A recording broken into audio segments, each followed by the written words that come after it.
Thanks so much, Karine. Target, the major retailer today, warned that the resumption of student loan payments in the coming months could be a drag on consumer spending. So how is the White House considering interest repayments, student loan repayments, in its view of the economy in the coming months?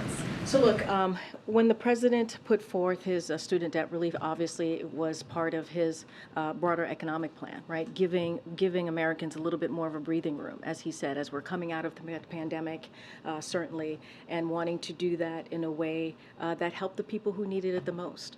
And certainly, you've seen us make announcements on continuing to do what we can from here on giving Americans that breathing room. And here's who we're talking about. We're talking about Americans that are making $75,000 or less, right? Majority of them. That's what we're talking about, who deserve to have a little bit of breathing room. And if we do this, you're talking about Target, if we do this, are able to give folks that breathing room, we believe, and we have seen, that they then would give back to the economy, right? Or be able to buy a home, or able to do things that actually build back the economy. And so there are benefits on both sides. I can't speak directly to the Target question. I have not seen that reporting, but I can speak broadly to what the president thinks and how he sees that particular plan moving forward and what we're trying to do as it relates to student loan debt. Are you worried that because his broader plan, though, isn't really moving forward, it will undo some of the economic progress that he's been out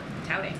Oh, no, not at all. I mean, we just talked about the Inflation Reduction Act. We've talked about the CHIPS and Science Act. We talked about the bipartisan infrastructure law. You heard the president in Milwaukee, Wisconsin, and other places. We saw him in New Mexico talking about climate change and extreme weather. Podesta just talked about South Carolina, his trip to South Carolina recently. The president has gone across the country speaking about how some of these investments, if you will, the Invest in America, are actually bringing good paying jobs and helping grow the economy. And not just that. You look at the data that we've seen, 13.4 million jobs created. You see unemployment nationally under 4%. Those are real data points. Inflation is moderating. Again, real data points. And you think about a law like the Inflation Reduction Act that's going to lower costs. We're talking about healthcare, prescription drugs, insulin capped at $35 a month when you think about our seniors. And so all of these things are incredibly important. This is all part of the president's broader plan here. Clearly, the student loan is a major factor, and we're going to continue to try to make sure that we live up to what the president promised families across the country.